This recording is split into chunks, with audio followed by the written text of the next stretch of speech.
capítulo 27, apenas o versículo 41, pela história ser, ainda que extensa, mas muito conhecida, somente esse versículo vai servir de base o suficiente para essa reflexão.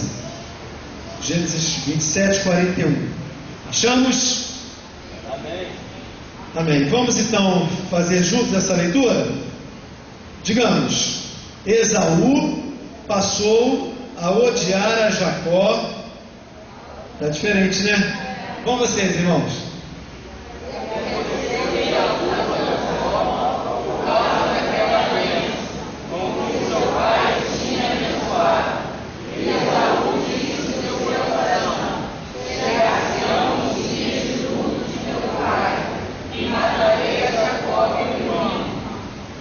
Nessa minha tradução diz assim: Esaú passou a odiar a Jacó por causa da bênção com que seu pai tinha abençoado, e disse consigo: os dias de luto por meu pai estão próximos, então matarei a Jacó, meu irmão. Caramba, irmão, que passagem pesada, né? Brava, parece roteiro de um script de Bang Bang, etc., jornais sanguinários. Mas essa história está falando de alguma coisa do nosso cotidiano. Quem é Esaú, Jacó e essa galera aqui? O texto, ele vai dar conta de que o patriarca, que detinha a possibilidade de abençoar o filho mais velho, ele já muito idoso, abençoou o filho errado. Não abençoou por um engano seu, abençoou o filho errado por uma trapaça que o filho teve. E olha, nós não estamos falando de povos ímpios, nós estamos falando dos patriarcas do povo de Deus, daqueles que são a base de tudo que nós cremos na palavra de Deus, porque na verdade nós somos, ainda que servos, seguidores e abençoados, somos humanos tal como todos os demais. Jacó engana seu pai, passa a perna no seu irmão, porque sua mãe ouviu que o seu pai abençoaria, estava se despedindo, daria a bênção ao filho mais velho. Na cultura judaica, ele seria o primogênito, o filho mais velho ganharia toda a bênção. E o texto diz que o pai, pensando que tratava-se de Esaú, na verdade era Jacó, abençoa com toda sorte de bênção. E ele vai embora e foge. Quando Esaú chega com o que o pai pediu, um guisado, uma caça, encontrada, caçada, lutada, buscada, e agora preparada na lenha, trazida a ele para ele comer e abençoar. Quando isso acontece com Esaú, que chega cheio de alegria para receber aquela herança, aquela bênção, o pai se assusta: ora, então quem esteve comigo? Então ele entende a trapaça que houve, e agora ele jura no coração, ele promete diante do céu e terra, que o luto do seu pai já estava para passar, logo morreria e passaria aquele mês de luto, e ele então viveria para matar ao seu próprio irmão Jacó. Olha, meus irmãos, nós estamos falando de um sentimento horroroso isso, né? Essa coisa tenebrosa, mas nós estamos falando de um sentimento muito comum dos nossos dias. Estamos falando de ressentimento. Alguma coisa que acontece por uma coisa muito grave, ou às vezes por uma bobagem, mas que a gente guarda, alimenta, nutre, e quando menos vê, nós estamos contaminando outros e destruindo a nossa vida e a vida de outras pessoas. A gente pode pensar: isso é uma coisa horrorosa que nunca vai acontecer conosco, mas acontece com gente igual a nós. Se não aconteceu, poderá vir naturalmente a acontecer. Às vezes por um pisão que a gente leva no pé, no ônibus ou no trem, uma fechada, ou algum desabafo que alguma pessoa de maneira impensada fala. Mas, meus irmãos, é um sentimento que paira cotidianamente no coração de muita gente. Qual é a resposta de Deus para o sentimento do ressentimento? O que Deus pensa e como Deus sugere que eu e você vençamos o ressentimento? Esse texto nos dá algumas pistas. Eu quero rapidinho, por causa do nosso horário, dividi-las com você. A primeira coisa que a gente pode fazer para vencer o ressentimento, como dica de Deus, se porventura tivermos ele no nosso coração ou viermos a tê-lo, experimentá-lo em nossas vidas, O primeiro passo, então, é entregar os seus sentimentos a Deus. Porque quando eles dominam a nossa vida, nós nos sentimos como que eletrizados, presos, magnetizados e não conseguimos nos soltar. Eu devia ter meus 6, 7 anos, mais ou menos, e eu querendo ajudar o meu pai, muito criança ainda, meu pai estava consertando uma abajur da sala lá de casa. E eu falei assim: opa, vou dar uma ajuda no meu pai. O que eu fiz? Peguei a tomada, já adivinhou, irmão? E quando o meu papai foi juntar fiozinho por fiozinho, ele ficou verde, irmão. Incrível, que ele não conseguia soltar. Ele gritava, olhava para a tomada, eu não entendi o que ele estava falando, e eu quase não sabia o que era aquilo. Crise epilética, o que ele está sentindo, né? Eu não sabia. E ele não conseguia, porque a eletricidade o prendeu. Às vezes, um sentimento desse prende você e você não sabe como se soltar dele. A dica é: entregue os seus sentimentos ao Senhor. Permita que Ele seja Senhor desses sentimentos e liberte você daquilo que você não consegue se soltar, se libertar, se desprender. Esaú tinha esse sentimento tão aguçado por uma coisa. O texto, capítulo 27, vai descrever que quando ele é surpreso com aquilo, ele pergunta ao seu pai: mas pai, você não tem nenhuma sequer bênção para mim? O seu pai lhe disse: todas elas se acabaram. A única coisa que está destinada a você é viver debaixo da tutela do seu irmão. Ele, nos céus, tem agora autoridade, toda a riqueza e toda a primazia sobre você.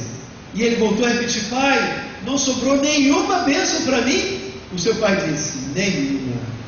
Mas sabe o que aquele jovem Esaú não sabia? Ele sabia agora que o seu pai não tinha mais nenhuma bênção para ele, mas ele não sabia que o Pai do céu tinha toda sorte de bênção para ele. O capítulo 31 vai dizer, ou melhor, 36 vai dizer o que Esaú se transformou, no que ele se transformou. Meus irmãos, a lista de descendentes dele é superior a todos aqueles outros, a Esaú e a Jacó e a todos os seus demais irmãos. Semelhante ao que aconteceu com o filho de Agar, que Ismael, condenado, abandonado no deserto, e Deus, ainda que não fosse Israel, mas Deus amou a Ismael e o abençoou de forma grandiosa. Assim também ele fez com Esaú, mas ele pensou que toda a sorte de bênção tinha terminado, e ele guardou no coração uma coisa que não precisava guardar. Esaú, irmãos, experimentou amargura na sua vida e na sua descendência por muitos anos, porque ele não conhecia o que Deus na verdade poderia dar a ele.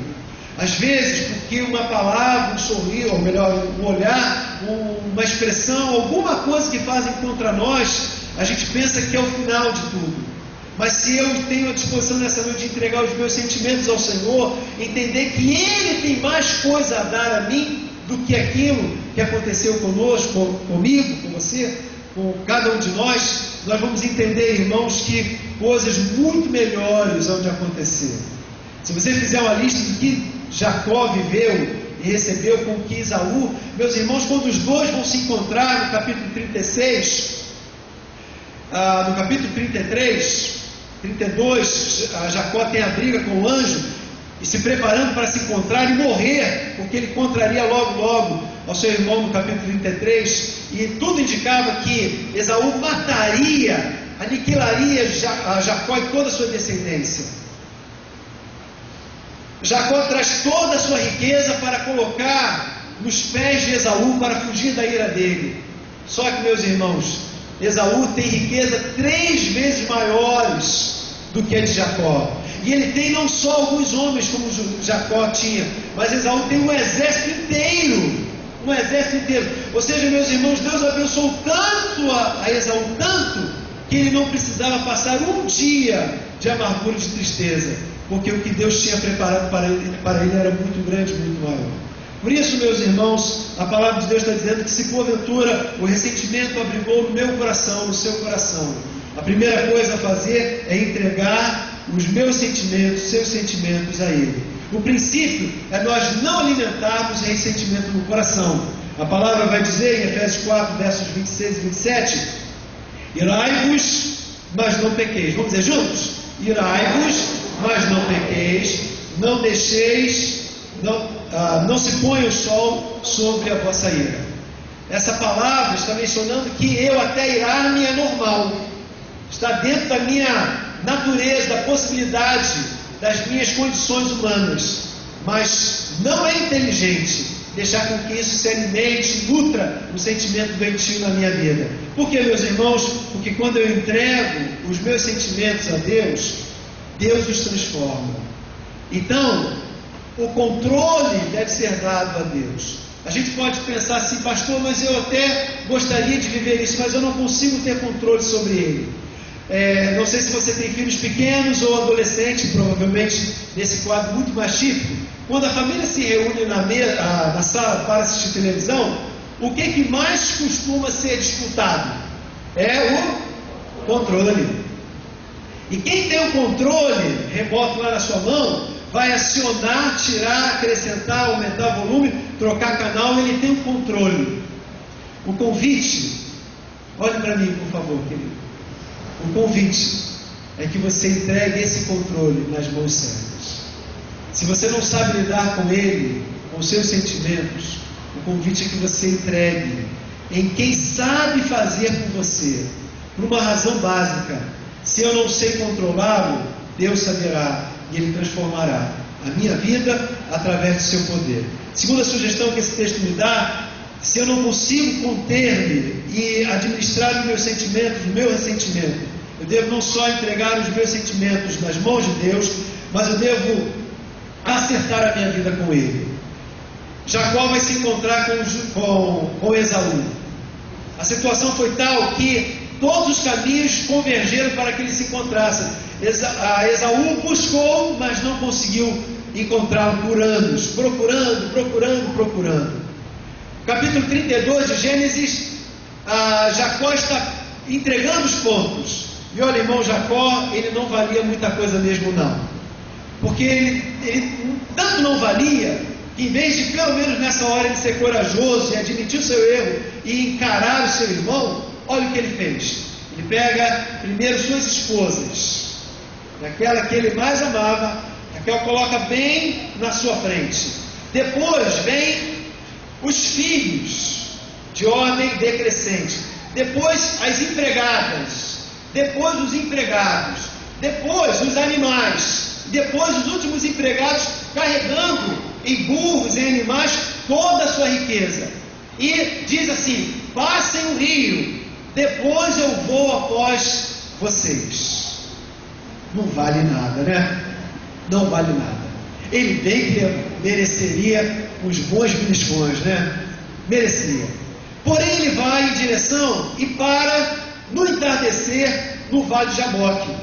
E ele começa a orar. Ele não era um crente, ele não era uma pessoa temente a Deus, mas você sabe disso, que quando a coisa aperta, o que a gente faz? Ai meu Deus!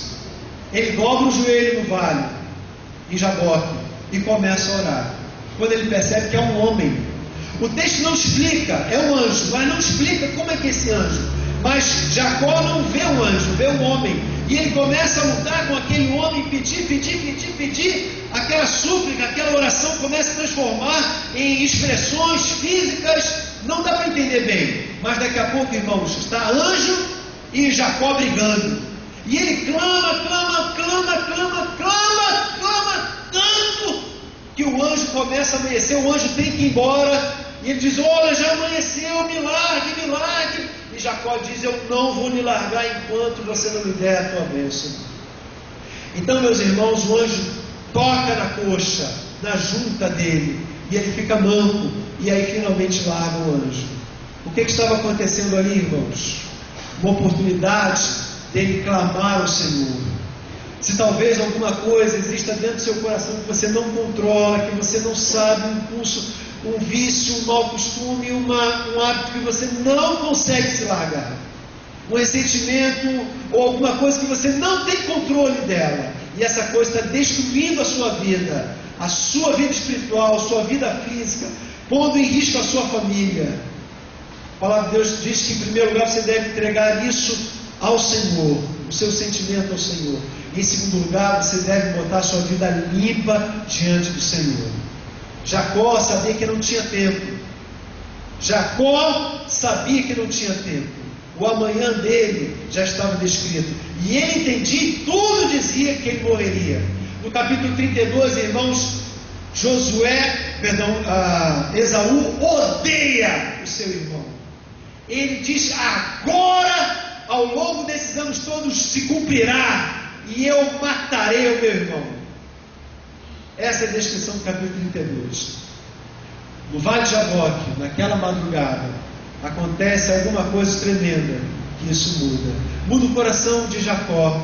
Jacó agora será chamado de Israel, porque ele não é mais um usurpador. Meu irmão, se você botar a boca no pó, Jeremias diz que talvez ainda haja tempo. Mas se você não fizer isso, irmão, você vai se destruir, e vai destruir a obra de Deus na sua vida, na sua família também. Às vezes, irmãos, nós não medimos o que pode acontecer por causa de troca de um instante, um orgasmo, um momento de prazer, um flerte, uma brincadeira, mas não medimos a destruição que pode causar em uma igreja, em uma vida, em uma família, às vezes em uma nação. Davi subiu na torre, lá nos seus aposentos, no seu terraço, e de lá ele só fez um flerte, mas aquele flerte quase destruiu uma nação inteira. Mas Deus, que é grande, transformou o seu adultério em bênção, assim como Ele pode transformar a sua angústia em bênção também. Mas você tem que fazer como Jacó, botar a boca no pó e clamar por misericórdia. Esse lugar aqui, irmão, pode se chamar na sua vida o Vale de Jaboque, se você se encontrar aqui com o Senhor também. Em último lugar, esse texto está dizendo que eu devo entregar meus sentimentos, acertar a minha vida, e em último lugar, eu devo esperar pelo milagre da restauração.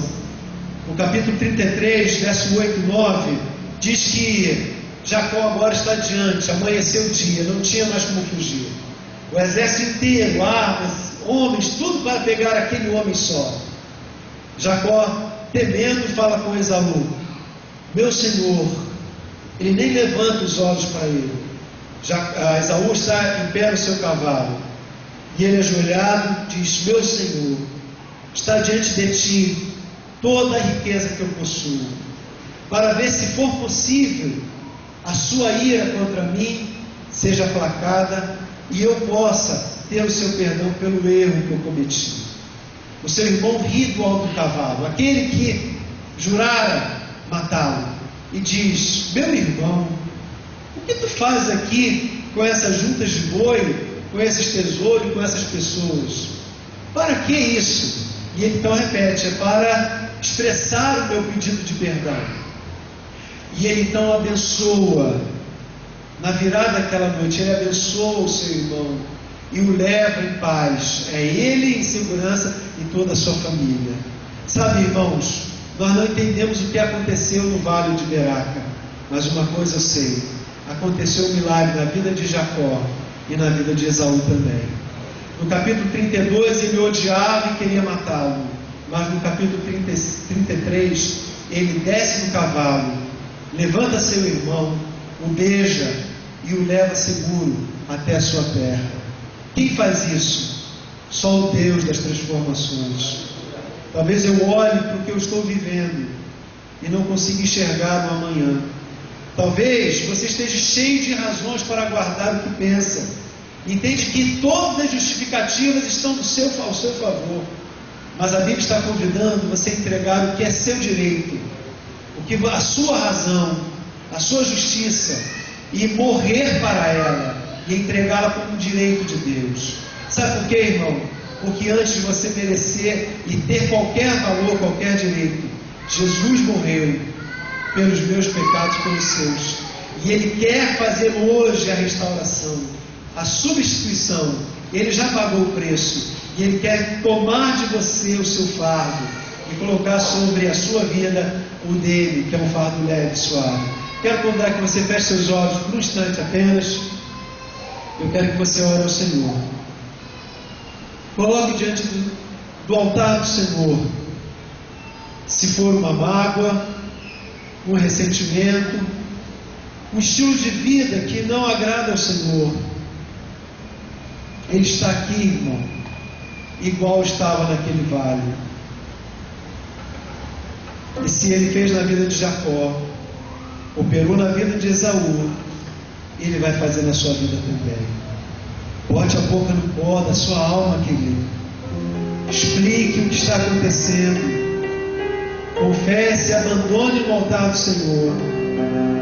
A noite vai passar e o dia vai raiar. Uma restauração do Senhor na sua vida. Mas você precisa entregar. Entregue o teu caminho ao Senhor. Confia nele e o mais Ele fará. Senhor, teu povo está orando a Ti, entregando seus pedidos, suas súplicas, suas mazelas, suas dores.